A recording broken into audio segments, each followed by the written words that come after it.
നമ്മുടെ ഈ യാത്ര ധനുഷ്കോടിയിലോട്ടാണ്. ധനുഷ്കോടിയിലേക്ക് പോകും വഴി നമ്മൾ മധുര, ഡിണ്ടുഗൽ, തഞ്ചാവൂരെല്ലാം കൂടിയാണ് പോയത്. കുറച്ച് കാലം മുമ്പ് ചെയ്ത യാത്രയാണിത്. ഈ യാത്രയുടെ ഭാഗമായി നമ്മളിപ്പോഴുള്ളത് മധുരയിലാണ്. മധുര മീനാക്ഷി ക്ഷേത്രത്തിലോട്ടാണ് നമ്മളിപ്പോൾ പോകുന്നത്. ക്ഷേത്രത്തിൻ്റെ അകത്തോട്ട് നമ്മൾക്ക് ക്യാമറയെന്നല്ല ഒരു തരത്തിലുള്ള ഡിജിറ്റൽ ഉപകരണങ്ങളും കയറ്റാൻ അനുവാദമില്ല. വാച്ച് വരെ അഴിച്ചു വെച്ചിട്ടാണ് കയറിയത്. തമിഴ്നാട്ടിലെ മധുരയിൽ വൈഗ നദിക്ക് തെക്കുഭാഗത്തായി സ്ഥിതി ചെയ്യുന്ന പ്രസിദ്ധമായ ഒരു മഹാക്ഷേത്രമാണ് മധുര മീനാക്ഷി ക്ഷേത്രം, അല്ലെങ്കിൽ മീനാക്ഷി സുന്ദരേശ്വര ക്ഷേത്രം. പരാശക്തിയായ ശ്രീ പാർവതിയെ മീനാക്ഷിയായും തൻപാതി ഭഗവാൻ ശ്രീ പരമേശ്വരനെ സുന്ദരേശ്വരനായും ഇവിടെ ആരാധിച്ചു വരുന്നു. അതിഗംഭീരവും മനോഹരമായ നിർമ്മിതിയാണ് ഈ ക്ഷേത്രത്തിൻ്റേത്. മധുര ക്ഷേത്ര സമുച്ചയത്തിൽ ഏതാണ്ട് 14ഓളം അലങ്കാര ഗോപുരങ്ങളുണ്ട്. ഇവയിൽ ഏറ്റവും വലുതാണ് ഈ കാണുന്ന തെക്കേ ഗോപുരം. ഇതിൻ്റെ ഉയരം ഏതാണ്ട് 51.9 മീറ്ററാണ്. കൂടാതെ മധുര മീനാക്ഷി ക്ഷേത്രത്തിൽ ഏതാണ്ട് 33,000ഓളം ശില്പങ്ങളുള്ളതായിട്ടും കണക്കാക്കപ്പെടുന്നു. 1500 വർഷത്തിലേറെ പഴക്കമുള്ള ഈ ക്ഷേത്രം തമിഴ്നാട്ടിലെ ഏറ്റവും പ്രധാനപ്പെട്ട തീർത്ഥാടന കേന്ദ്രങ്ങളിലൊന്നാണ്. ഈ ക്ഷേത്രത്തിൽ നിരവധി ഉത്സവങ്ങൾക്കും ആഘോഷങ്ങൾക്കും വേദിയാകാറുണ്ട്. ഏറ്റവും പ്രധാനപ്പെട്ട ഉത്സവം ചിത്തിരൈ തിരുവഴിയാണ്. ഇത് ഏകദേശം 10 ദിവസത്തോളം നീണ്ടു നിൽക്കുന്ന ഒന്നാണ്. ഈ ഉത്സവത്തിനിടെ ദേവതകളെ അവരുടെ വാഹനങ്ങളിൽ പ്രദർശിപ്പിക്കുന്ന ഘോഷയാത്രകൾ നടക്കാറുണ്ട്. മധുര മീനാക്ഷി അമ്മൻ ക്ഷേത്രം തമിഴ് സംസ്കാരത്തിൻ്റെയും പൈതൃകത്തിൻ്റെയും ഒരു പ്രധാന കേന്ദ്രമാണ്. ക്ഷേത്രം അതിൻ്റെ സൗന്ദര്യത്തിനും ആത്മീയ പ്രാധാന്യത്തിനും ലോകമെമ്പാടുമുള്ള വിനോദസഞ്ചാരികളെയും തീർത്ഥാടകരെയും ആകർഷിക്കുന്നു.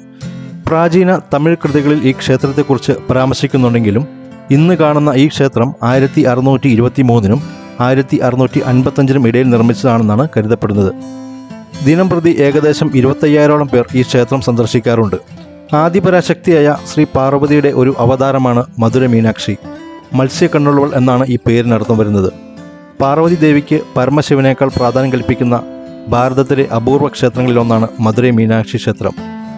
പാണ്ഡ്യരാജാവായ മാളവ്യധ്വജനും ഭാര്യ കാഞ്ചനമാലയും പുത്രകാമേഷ്ടി യാഗം നടത്തിയപ്പോൾ യാഗാഗ്നിയിൽ നിന്നും അതിസുന്ദരമായ രൂപത്തോടുകൂടി സംജാതമായ ഭഗവതിയാണ് മീനാക്ഷി.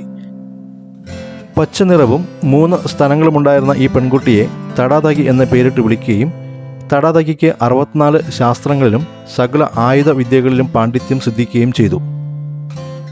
യുദ്ധത്തിൽ ശത്രുക്കളെ ജയിക്കുന്നവളും മതയാനയുടെ കൊമ്പിൽ ശത്രുക്കളെ കുരുത്തിട്ട് വിജയിച്ചു വന്ന വീരനായികയായും ധർമ്മിഷ്ഠയായും കൂടി ആയിരുന്നു അവൾ. യാത്രയിൽ തൽപരയായ തടാതകി വിവാഹപ്രായമായപ്പോൾ കൈലാസത്തിൽ വെച്ച് മഹാദേവനെ കാണുകയും അപ്പോൾ അവളുടെ 3ാം സ്ഥാനം അപ്രത്യക്ഷമാവുകയും ചെയ്തു. താൻ ശിവന്റെ പത്നിയാകേണ്ടവളും ശ്രീ പാർവതിയുടെ അവതാരവുമായ മീനാക്ഷിയാണെന്നും അവൾ തിരിച്ചറിയുകയും ശിവനോടൊപ്പം മധുരയിൽ തിരിച്ചെത്തിയ മീനാക്ഷിയുടെ പട്ടാഭിഷേകവും തുടർന്ന് മീനാക്ഷി സുന്ദരേശ്വര വിവാഹവും നടക്കുകയും ചെയ്തു.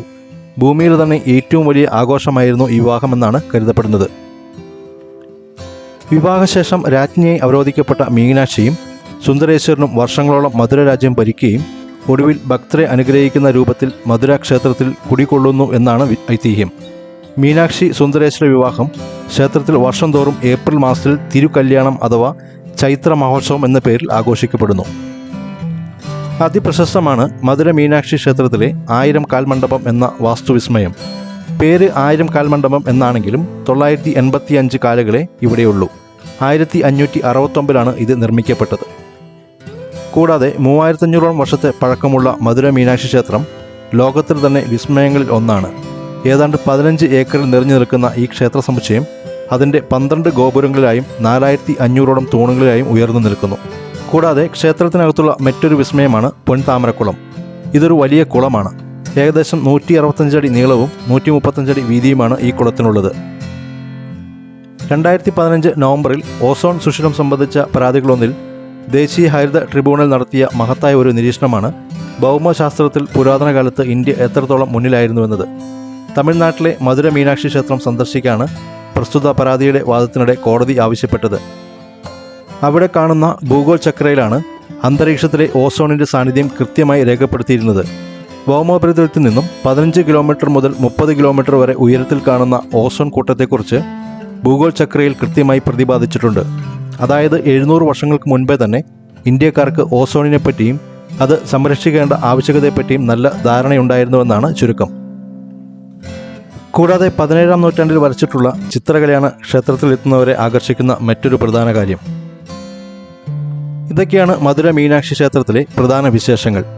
മധുര മീനാക്ഷി ക്ഷേത്ര ദർശനമെല്ലാം കണ്ട ശേഷം നമ്മൾ പിന്നീട് പോയത് സമീപത്തായി സ്ഥിതി ചെയ്യുന്ന തിരുമലൈ നായിക് പാലസിലോട്ടാണ്.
മധുര മീനാക്ഷി ക്ഷേത്രത്തിൽ നിന്നും വെറും 2 കിലോമീറ്റർ മാത്രമേ ഇങ്ങോട്ടേക്കുള്ള ദൂരം.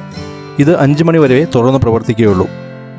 1623 മുതൽ 1659 വരെ മധുര ഭരിച്ചിരുന്ന മധുരയിലെ നായക് രാജവംശത്തിലെ രാജാവായിരുന്ന തിരുമല നായക് രാജാവ് 1636 സ്ഥാപിച്ച ഒന്നാണ് തിരുമലൈ നായക് കൊട്ടാരം.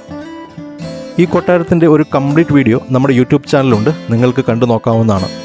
മധുര മീനാക്ഷി ക്ഷേത്രവും തിരുമല നായക് കൊട്ടാരവും കണ്ട ശേഷം പിന്നീട് നമ്മൾ പോയത് തഞ്ചാവൂരിലേക്കാണ്. തഞ്ചാവൂരിൽ സ്ഥിതി ചെയ്യുന്ന ലോകപ്രസിദ്ധമായ ബൃഹദീശ്വര ക്ഷേത്രം കാണുന്നതിന് വേണ്ടിയാണ് നമ്മൾ തഞ്ചാവൂരിലോട്ട് പോകുന്നത്. അതിൻ്റെ ഒരു കംപ്ലീറ്റ് വീഡിയോയും നമ്മുടെ യൂട്യൂബ് ചാനലുണ്ട്. അപ്പോൾ വീഡിയോ കണ്ട എല്ലാവർക്കും വളരെയധികം നന്ദി. നമ്മൾക്ക് മറ്റൊരു പുതിയ വീഡിയോയുമായി വീണ്ടും കാണാം. അതുവരെ എല്ലാവരും ടേക്ക് കെയർ. ബൈ.